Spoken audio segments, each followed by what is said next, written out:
Hi, everybody. Can I ask anybody that's got a sign to come on up to the stage so the cameras can see all of our beautiful angels? And I'm sorry to ask, but I think this is who we're here for. And I'd like the camera to see all of our precious angels who we've lost and why we're here and why we continue to fight. Hopefully the stage can hold as many of us and surround the stage or behind the stage, in front of the stage, wherever. You don't need to see me. In April, in Austin.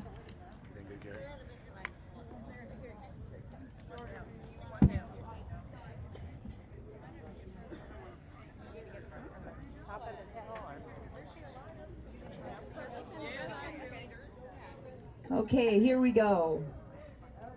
Take your time coming up.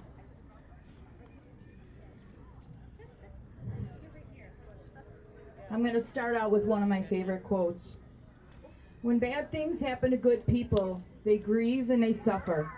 Then they resolve not to allow it to happen to someone else. Not to justify their pain or their loss, but so no one else has to feel the pain that they have felt. Good afternoon, everyone. My name is Terry Almanza, Ter Bear. I am a Marine mom, a 28-year veteran of the Chicago Police Department, the founder and president of Drug-Induced Homicide, Inc. Yes. Let me repeat that again. I am the founder, the proud founder and president of Drug-Induced Homicide, Inc. What brings me today, though, is me being an angel mom. As a mother, as a survivor, and someone whose life forever was changed the day my child was taken by illicit drug poisoning.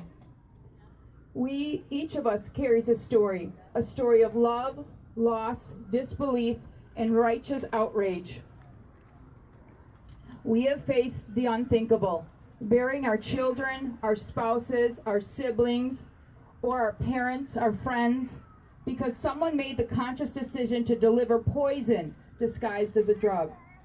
And far too often that act is dismissed as an accidental overdose.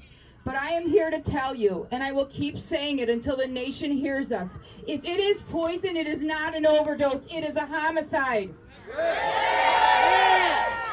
By a show of hands, please, how many of your cases, or how many people here lost a loved one to illicit drugs? Please raise your hand. Keep them raised. Keep them raised if your case resulted in a conviction for the person responsible for peddling poison and killing your loved one. If you did not receive a conviction, put your hands down. You did not receive a conviction.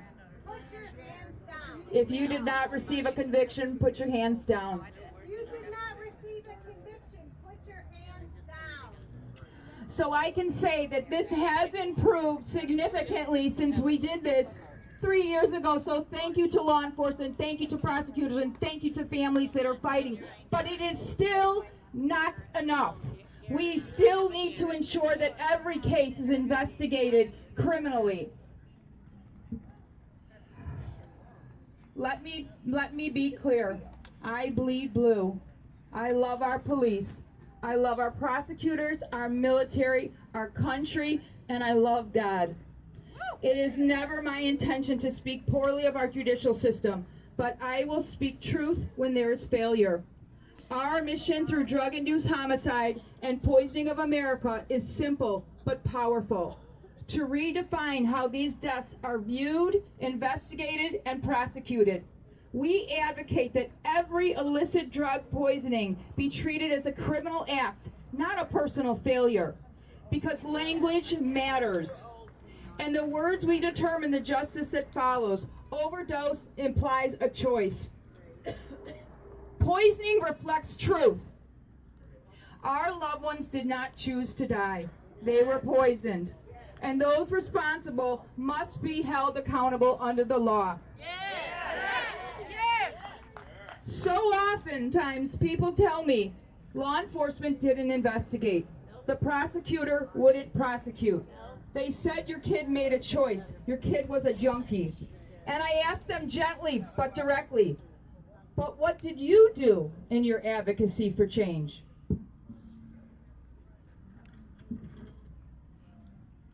Wishing, hoping, and praying for justice is not enough.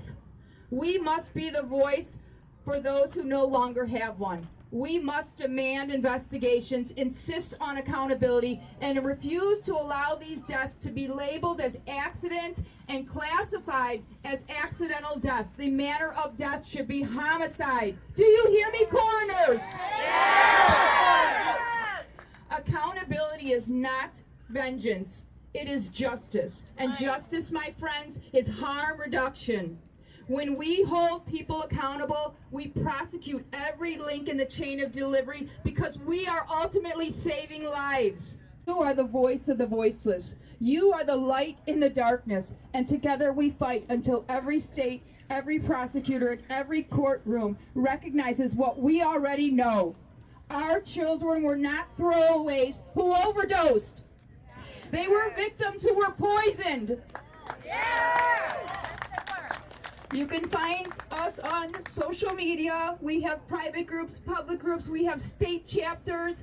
I would love to be of support to any of you in getting justice and, court dates that are coming up and hosting rallies and so on and so forth. Thank you. God bless you. And may the memory of your loved ones give you strength to keep going for justice, for truth, and for them. And in closing, my favorite quote. I always wondered why somebody didn't do something about it, that, and I realized I am somebody.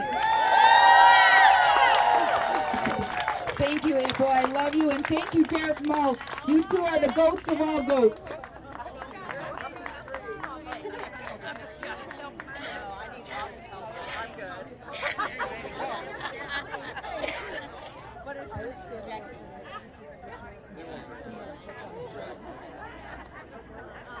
Anthony, we have Anthony at the casino.